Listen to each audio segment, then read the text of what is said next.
The story of North Korea is one of the most unusual, dramatic, and complex narratives in modern history, beginning not with the birth of a state, but with the struggles of a peninsula divided by war, ideology, and the ambitions of larger powers.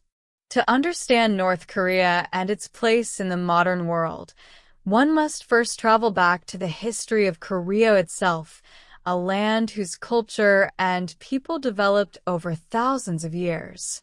Korea had long been shaped by its own dynasties, traditions, and Confucian heritage, yet it was also caught in the gravitational pull of its powerful neighbors, China, Japan, and later, Russia. By the late 19th century, Korea was considered a hermit kingdom, trying to resist foreign intrusion while navigating the pressures of imperialism. But as the age of empire advanced, Korea's sovereignty was gradually stripped away. In 1910, after years of encroachment, Japan formally annexed Korea, beginning a period of colonial rule that would last until the end of the Second World War in 1945. Japanese colonial rule was harsh and transformative. Koreans were forced to adopt Japanese names, speak the Japanese language, and serve the interests of the empire. Land was confiscated, industries were controlled, and dissent was crushed by brutal repression. Yet this was also a time of growing resistance. Secret societies, underground organizations, and guerrilla fighters emerged to challenge Japanese rule. Among those who would rise to prominence in this struggle was a young man named Kim Il-sung, whose name would later become synonymous with the founding of North Korea. Born in 1912, Kim grew up under colonial domination, and as a young man, he joined anti-Japanese guerrilla movements in Manchuria. His role in these resistance activities, though sometimes exaggerated in later propaganda, would become central to the myth of his leadership. By the 1930s and 1940s, Kim Il-sung had aligned with communist groups and gained support from the Soviet Union, which sought to weaken Japan's control in East Asia. When Japan was defeated in 1945, the end of World War II did not bring unity to Korea, but instead division. The Allies agreed that Korea, once liberated, would be temporarily divided along the 38th parallel, with the Soviet Union occupying the north and the United States occupying the south. What was meant to be a temporary arrangement quickly hardened into a permanent split as Cold War tensions deepened between the two superpowers. In 1948, two separate governments were established: the Republic of Korea in the south, under Syngman Rhee, and the Democratic People's Republic of Korea in the north, under Kim Il-sung. From the start, both sides claimed to be the legitimate government of the entire peninsula, setting the stage for one of the most devastating wars of the 20th century. In June 1950, the Korean War erupted when North Korean forces, supported by the Soviet Union and China, crossed the 38th parallel and invaded the South in a bid to reunify the peninsula under communist rule.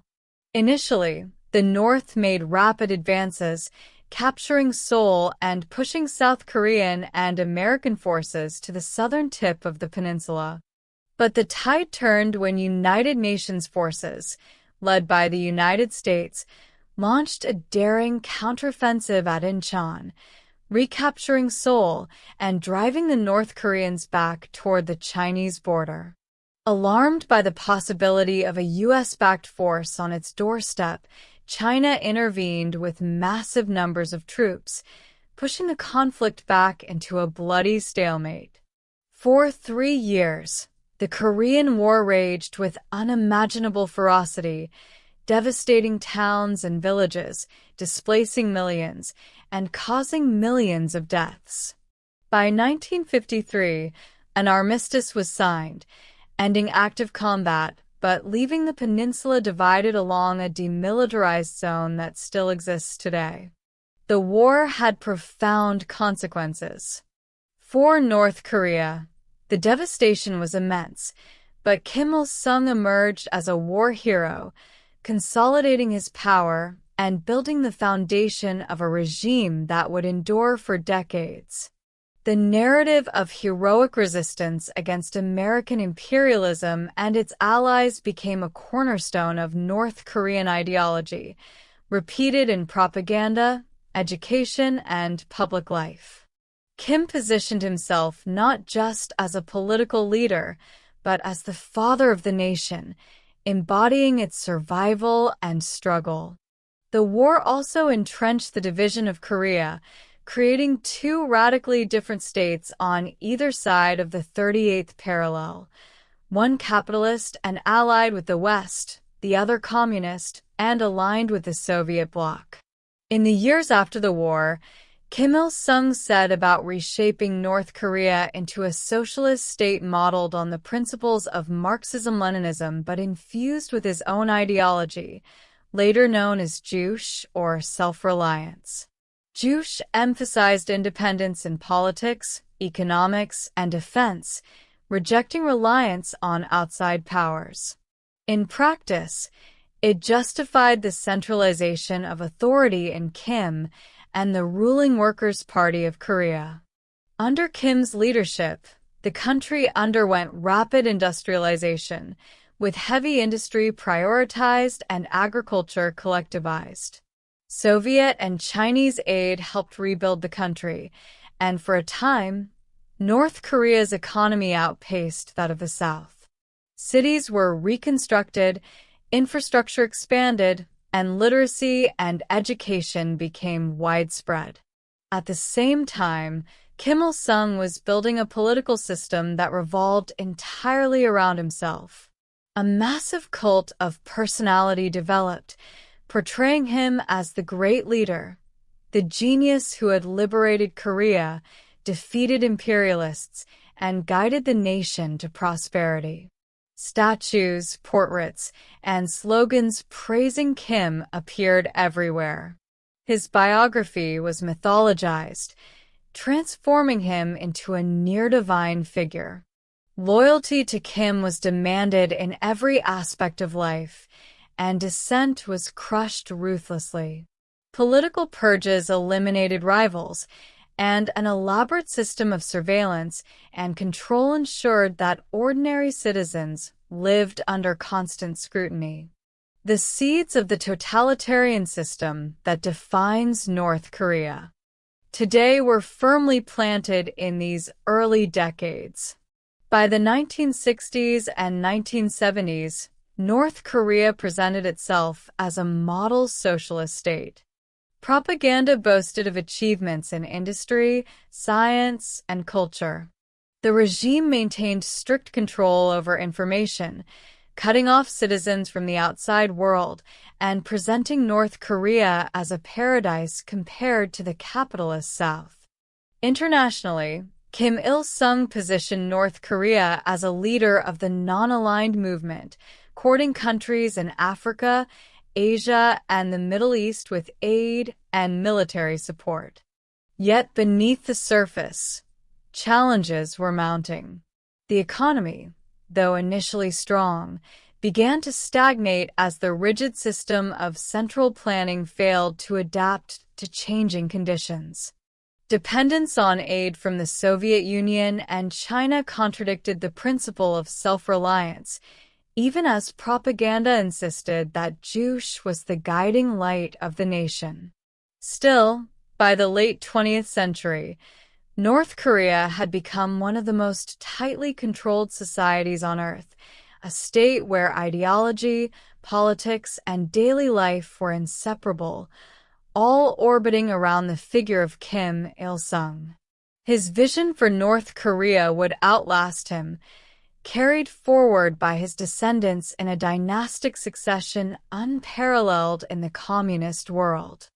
But to understand how this legacy was preserved and transformed, We must follow the story beyond Kim Il-sung himself, into the rule of his son, Kim Jong Il, and later his grandson, Kim Jong Un, as North Korea entered an era of crises, nuclear ambitions, and global isolation.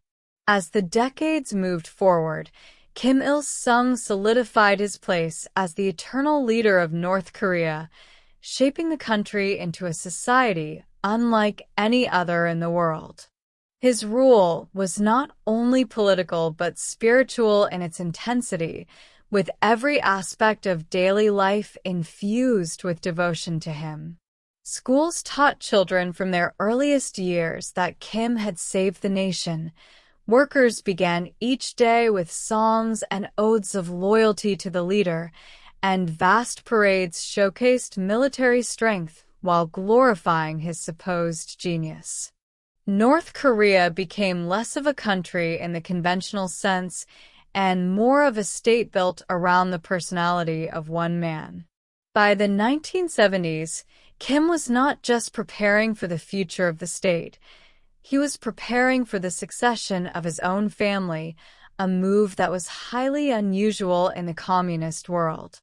Most communist states, from the Soviet Union to Eastern Europe, operated on collective party leadership or contested transitions of power. But Kim Il-sung, ever focused on ensuring his absolute legacy, began grooming his son Kim Jong Il to inherit the mantle of leadership.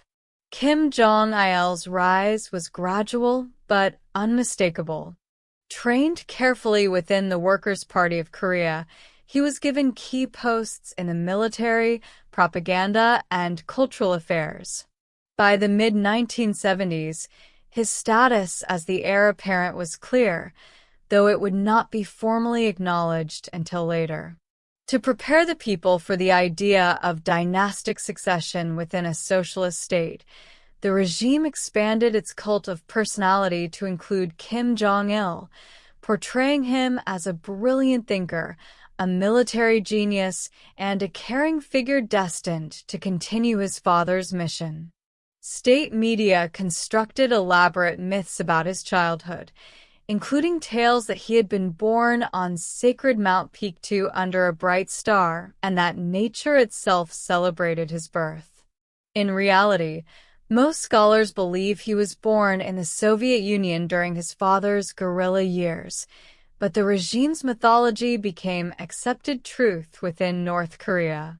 Meanwhile, Kim Il-sung continued to rule with an iron grip, pursuing policies of strict isolation and militarization.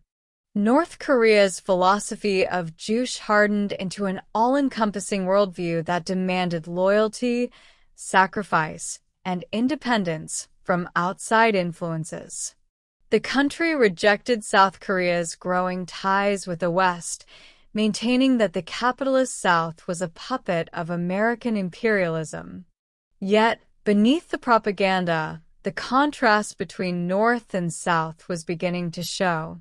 By the 1980s, South Korea's economy had begun to boom, fueled by industrialization, foreign investment, and export-driven growth. While North Korea still maintained a respectable economy compared to some developing nations, the gap between the two Koreas was widening, creating a dangerous imbalance in the narrative that North Korea tried so hard to maintain. It was during this time that North Korea increasingly turned to military power as a source of legitimacy. The Korean People's Army grew in size and importance, and the regime adopted the idea of sungun, or military-first politics, which elevated the military to the central role in society. The country's limited resources were prioritized for defense, even as living standards for ordinary citizens stagnated. Massive monuments were constructed in Pyongyang, the capital, to celebrate the leader's glory and the nation's military strength, while the countryside remained impoverished and tightly controlled.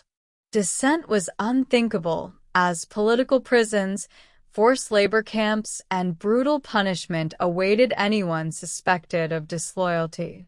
Families could be punished for the crimes of a single member, a system of guilt by association that reinforced fear and obedience.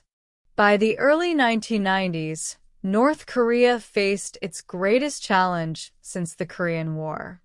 The collapse of the Soviet Union in 1991 deprived Pyongyang of its most important source of aid, trade, and political support. Without Soviet fuel, fertilizer, and food imports, North Korea's fragile economy began to collapse. Compounding this crisis, a series of floods and poor harvests devastated the country's agricultural system. What followed was one of the worst humanitarian disasters in modern times, the famine of the 1990s, known in North Korea as the Arduous March. Estimates of the death toll vary, but it is believed that hundreds of thousands and possibly over 1 million people died of starvation. Entire families perished, children were orphaned and desperate. People foraged for grass, bark, and insects to survive. Despite the suffering, the regime maintained its grip. Rather than acknowledge systemic failure, propaganda portrayed the famine as a period of heroic sacrifice, demanding that the people endure hunger with loyalty and faith in the leadership. Kim Jong Il, who had by then assumed increasing power as his father aged, oversaw this dark chapter with a ruthless determination to keep the system intact. International aid eventually arrived, as the United Nations, South Korea, and even the United States provided food assistance, but distribution was tightly controlled by the regime. Aid workers reported that much of it was diverted to the military or the ruling elite, while the ordinary population continued to suffer. In 1994, Kim Il-sung died at the age of 82, marking the end of an era. His passing was met with carefully orchestrated displays of grief, with millions of North Koreans shown weeping uncontrollably in public, whether out of genuine sorrow, fear, or a mixture of both. Kim Il-sung was enshrined as the Eternal President, a title that ensured his symbolic rule would continue forever. For the first time in communist history, power passed not to another party leader, but to the biological son of the founder, Kim Jong Il. The dynastic succession was complete, and North Korea entered a new chapter under the rule of the dear leader. Kim Jong Il inherited a nation in crisis.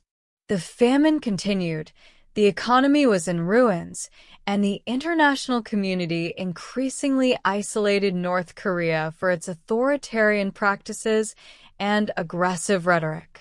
Yet Kim managed to survive by doubling down on the military-first policy and pursuing nuclear weapons as the ultimate guarantee of regime survival. The nuclear program, which had begun under his father with Soviet assistance, became a central focus of his rule. By the late 1990s and early 2000s, North Korea openly defied international pressure, conducting missile tests and withdrawing from the Nuclear Non-Proliferation Treaty. For Kim Jong-il, the nuclear program was not only about security but about prestige, projecting power and ensuring that the world could not ignore North Korea. Life inside the country remained harsh and tightly controlled. The state maintained its monopoly on information, with radios fixed to government stations and possession of foreign media punishable by imprisonment or worse. Surveillance was constant, and neighbors were encouraged to spy on one another. At the same time, the cult of personality expanded further, with Kim Jong-il portrayed as a cinematic genius, a military strategist, and a cultural icon. He was said to have composed operas, invented new styles of architecture, and even achieved miraculous feats, all claims that bordered on the absurd but were presented as truth within North Korea's closed system. Despite the grim conditions, cracks began to appear in the wall of control. The famine forced many North Koreans to engage in informal markets, selling and trading goods outside of state control in order to survive. These grassroots markets, though illegal at first, became an increasingly important part of daily life, allowing people to obtain food and goods that the state could not provide. Over time, they became semi-tolerated, creating a small but significant shift in the rigid command economy. This quiet economic change showed that even in one of the most tightly controlled societies on Earth, necessity could carve out space for human agency. Internationally, North Korea oscillated between confrontation and negotiation. In 2000, a historic summit took place between Kim Jong Il and South Korean President Kim Dae-jung, marking the first-ever meeting between the leaders of the two Koreas.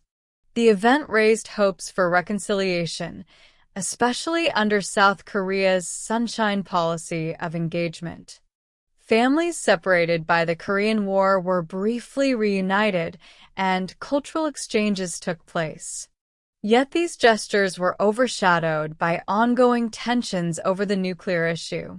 North Korea's missile tests and suspected uranium enrichment programs led to repeated crises, sanctions, and stalled negotiations. The six-party talks, involving the United States, China, Russia, Japan, and both Koreas, offered moments of progress, but agreements repeatedly collapsed amid mistrust and accusations of bad faith. By the mid-2000s, North Korea had become a nuclear state in all but name. In 2006, it conducted its first nuclear test, sending shockwaves around the world. The test confirmed what many had long feared. North Korea was now armed with weapons that could destabilize the entire region. More tests followed in 2009 and 2013, each one met with international condemnation and additional sanctions. Yet the regime remained defiant, insisting that its nuclear arsenal was a legitimate defense against American aggression. For Kim Jong Il, the weapons guaranteed not only the survival of his regime, but also his place in history as the leader who had made North Korea a nuclear power.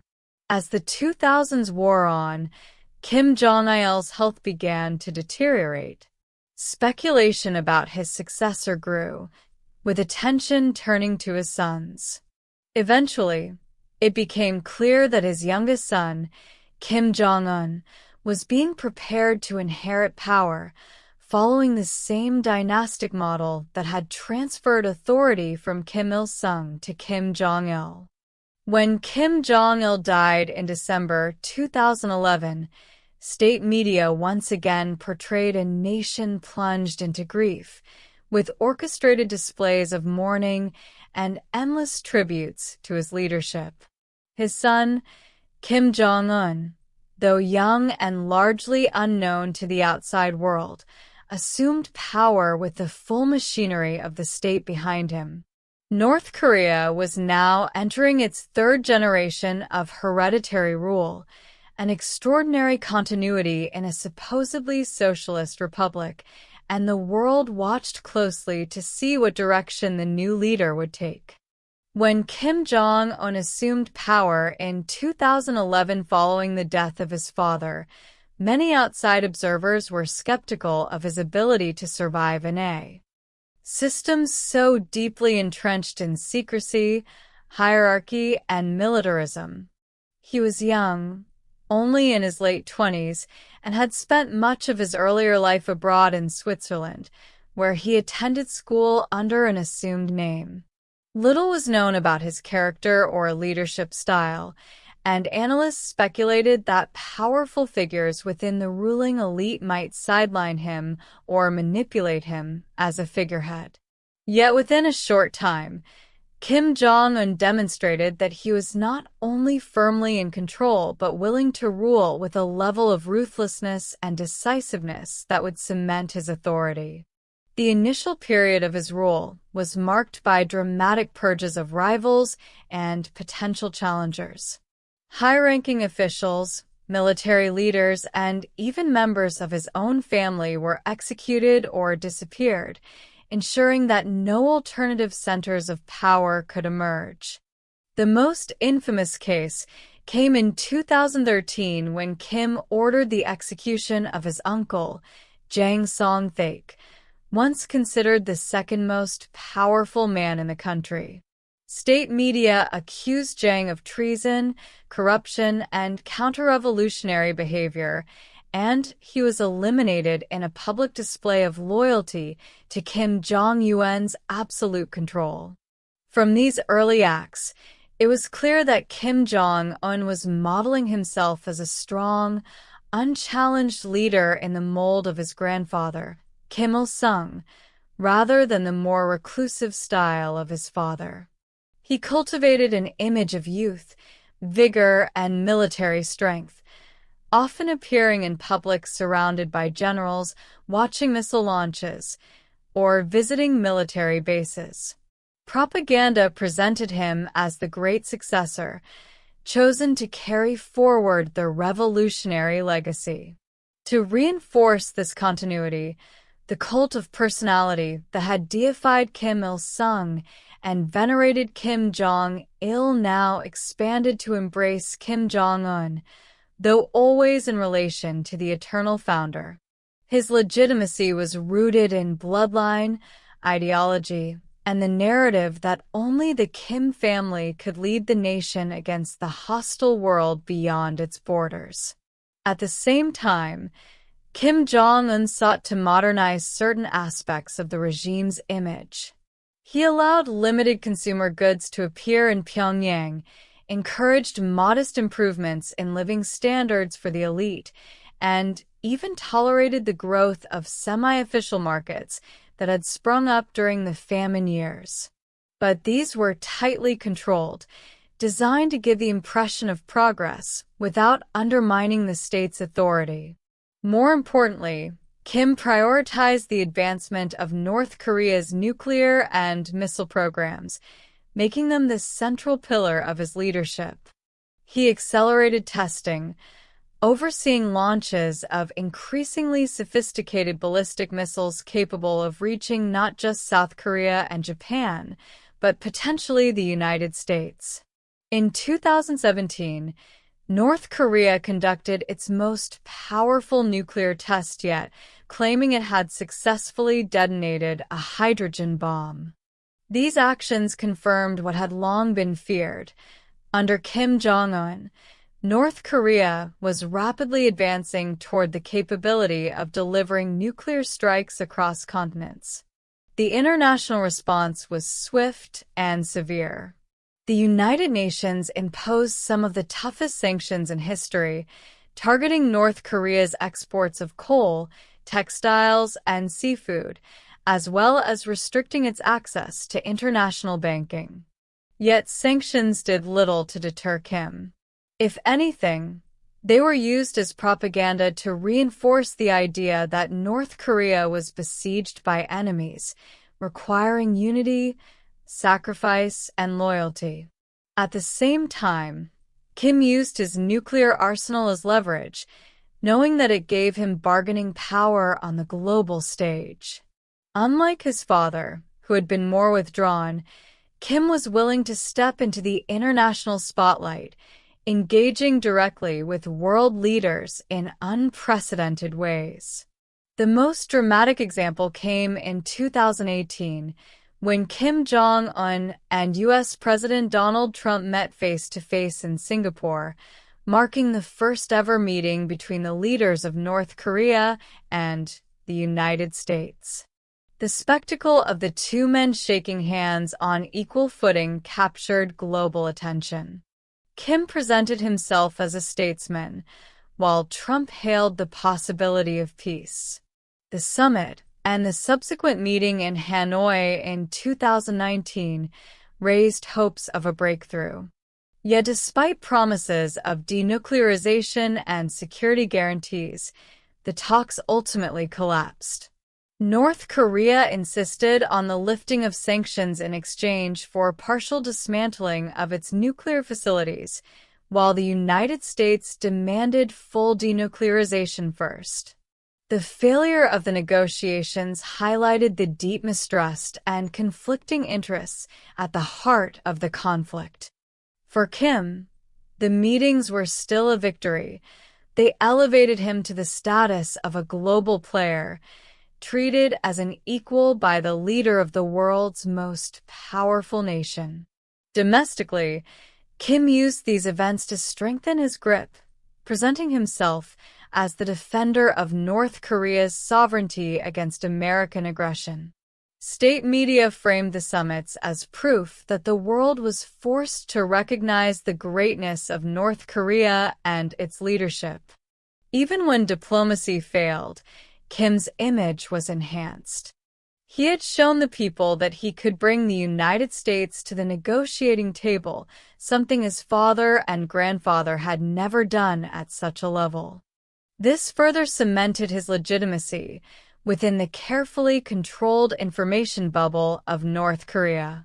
Beyond a nuclear issue, Kim Jong Un pursued policies that reinforced the military-first approach while attempting to stabilize the economy through limited reforms. The informal markets continued to expand, giving some North Koreans access to goods and income outside the rigid state system. Yet inequality deepened, with the privileged elites in Pyongyang enjoying relative comfort while rural populations remained impoverished and heavily policed. Reports from defectors and satellite imagery painted a picture of a country where the outward displays of prosperity, new high-rises in Pyongyang, glossy propaganda images of modernity, masked widespread poverty and hunger. The regime continued to operate vast prison camps where tens of thousands of political prisoners endured forced labor, torture, and inhumane conditions. These camps, largely hidden from the outside world, are among the darkest aspects of North Korea's system of control. As Kim consolidated his rule, he also carried out shocking acts of violence beyond his borders.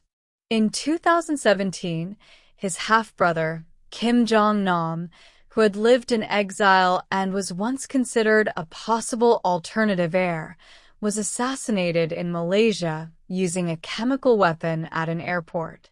The attack, widely attributed to North Korean agents, sent a chilling message. No one, not even family, was safe from Kim Jong Un's reach. Such acts reinforced the perception of his regime as unpredictable and ruthless, willing to defy international norms in order to maintain absolute power. In recent years, North Korea has faced new challenges, from economic strain caused by tightening sanctions to the impact of the COVID-19 pandemic. The regime sealed its borders almost entirely, cutting off even limited trade with China, its closest ally and economic lifeline. While this may have slowed the spread of the virus, it deepened isolation and worsened shortages of food and medicine. Reports suggest that malnutrition has again risen sharply, though the true scale of suffering remains hidden behind the regime's secrecy. Kim, however, has continued to project strength, emphasizing military development and blaming external forces for the country's hardships. In speeches and rallies, he alternates between displaying tears, showing himself as a caring father figure, and delivering fiery rhetoric against foreign enemies, embodying both vulnerability and ferocity in his crafted image. Internationally, North Korea remains a paradox, a small, impoverished nation with limited resources, yet one capable of commanding global attention through its nuclear arsenal and provocative actions. Relations with the United States and South Korea remain tense, with moments of dialogue followed by periods of hostility. China continues to serve as North Korea's primary partner, providing food and fuel while trying to maintain stability on its border. Yet even Beijing is wary of Kim's unpredictability, aware that his actions could trigger crises that ripple far beyond the peninsula. Through it all, Kim Jong Un has ensured the survival of the regime into its third generation, something few would have predicted in 1994 when the first dynastic transfer occurred. North Korea remains unique in the communist world as a hereditary dictatorship, combining the symbols of socialism with the reality of monarchy. The cult of personality remains absolute, with massive statues, synchronized parades, and endless propaganda ensuring that the Kim family is portrayed as the eternal embodiment of the nation. To this day, Kim Il-sung is still the eternal president, Kim Jong Il remains revered as the dear leader, and Kim Jong Un is exalted as the supreme leader, the guardian of the country's independence and its nuclear destiny. The future of North Korea under Kim Jong Un remains uncertain. On one hand, his grip on power appears unshakable, enforced through surveillance, fear, and ideological indoctrination. On the other hand, the country faces profound economic challenges, international isolation, and the risk of internal instability if the suffering of the population becomes unbearable. Yet history has shown that the regime is remarkably resilient, able to endure crises that would topple other governments. Its survival is rooted in a combination of fear, nationalism, and the strategic use of external threats to justify internal control. For now, Kim Jong Un continues to stand as one of the most enigmatic and feared figures on the world stage, leading a nation that remains shrouded in mystery, myth, and defiance. To truly understand North Korea today, one must consider its historical roots, stretching far beyond the 20th century, back into the broader story of Korea itself. The Korean Peninsula has always been a land defined by its geography, a rugged stretch of mountains and rivers that shaped both its culture and its strategic vulnerabilities.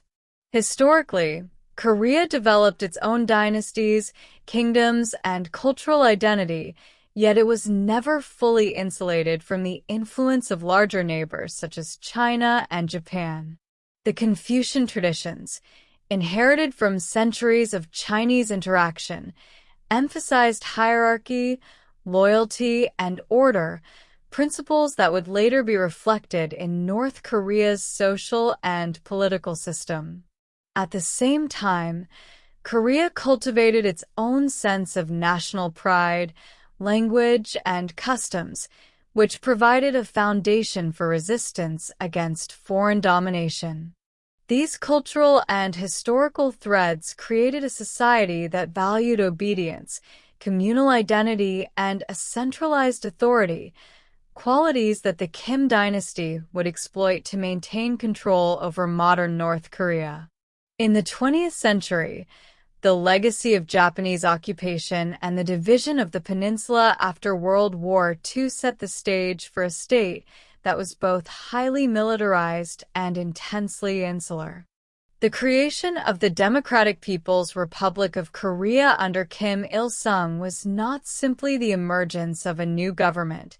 It was the birth of a highly controlled, ideologically driven society designed to resist external influence and secure internal loyalty. Kim Il-sung's policies, combining Marxist-Leninist principles with his own doctrine of Juche, created a framework in which the leader was both the ideological and political center of gravity. The lessons of history, both distant and recent, were clear to him. Survival required centralized control, ideological unity, and the projection of strength, both to citizens and the outside world. The continuity of leadership from Kim Il-sung to Kim Jong Il and then to Kim Jong Un represents a unique experiment in modern political dynasties. Unlike other communist regimes, which typically rely on collective leadership or institutionalized succession, North Korea has fused family lineage with political authority, creating a hereditary system that has endured despite enormous domestic and international pressures. Each transition of power has been marked by careful preparation, ruthless elimination of rivals, and an elaborate cultivation of public perception. In this way, the Kim family has institutionalized its own mythology, making loyalty to the family indistinguishable from loyalty to the state itself. Propaganda, education, ritualized mourning, and monumental architecture all reinforce this central narrative, ensuring that the political and symbolic power of the dynasty endures across generations. Yet the endurance of North Korea's leadership is not solely due to ideological indoctrination. The state has mastered the manipulation of external threats to solidify internal cohesion. By portraying the world as hostile, particularly the United States, Japan, and South Korea, the regime has justified extraordinary measures of control, military-first policies, and economic sacrifices. The development of nuclear weapons and long-range missiles has provided a tangible guarantee of survival, giving the leadership leverage in international diplomacy and deterring direct intervention. Even moments of apparent diplomacy, such as Kim Jong Un's meetings with global leaders, have been carefully choreographed to enhance his image while extracting concessions or legitimacy. Internally, fear, surveillance, and selective economic incentives ensure that most citizens comply with the state's demands, while informal markets provide a limited release valve for survival without challenging overall authority. Despite these mechanisms of control, North Korea remains a nation under extreme stress. Its economy is fragile, dependent on a combination of limited trade, clandestine networks, and state-managed resources. International sanctions, climate disasters, and pandemics have periodically deepened the suffering of ordinary citizens, creating cycles of scarcity that test the resilience of the population. Reports from defectors, satellite imagery, and humanitarian organizations reveal chronic malnutrition, limited medical access, and severe restrictions on movement and information. Yet the regime has consistently demonstrated the ability to survive crises that would topple other governments. Its resilience is not a product of economic strength, but of an intricate system of ideological control, military prioritization, and manipulation of internal and external threats. The societal structure of North Korea has been carefully engineered to perpetuate this survival. The Sungun, or military-first policy, ensures that the armed forces remain loyal and central to national identity. Political prisons, surveillance, and a hierarchical system of loyalty reinforce obedience. Education, culture, and media are all employed to create a consistent narrative of external threat, historical victimization, and the indispensability of the Kim family. In this sense, North Korea is less a conventional nation-state and more a dynastic, militarized cult with a fully integrated propaganda apparatus. The people are taught to see their leader as the embodiment of the nation, with the result that political loyalty and personal survival are inextricably linked. Internationally, North Korea continues to occupy a paradoxical position.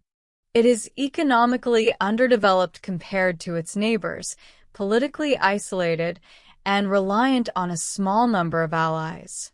Yet it commands attention far beyond its size due to its nuclear arsenal, unpredictable behavior, and the dramatic nature of its leadership. The world watches Kim Jong Un's every move, whether in missile tests, diplomatic gestures, or domestic policy, highlighting the extent to which a small nation can leverage asymmetrical power in the modern global system. North Korea's ability to survive in this environment is partly due to its mastery of information control, secrecy, and the careful calibration of provocations, keeping other nations off balance while ensuring that internal authority remains unchallenged.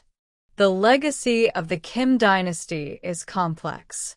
On one hand, it has created a state capable of surviving multiple generations, crises, and international isolation, a rare accomplishment in modern politics.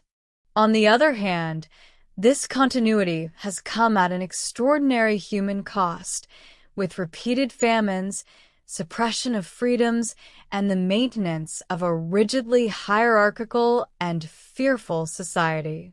The narrative of heroic survival, revolutionary spirit, and defiance against external enemies is interwoven with the harsh realities of everyday life, resulting in a state where myth and history are tightly bound together.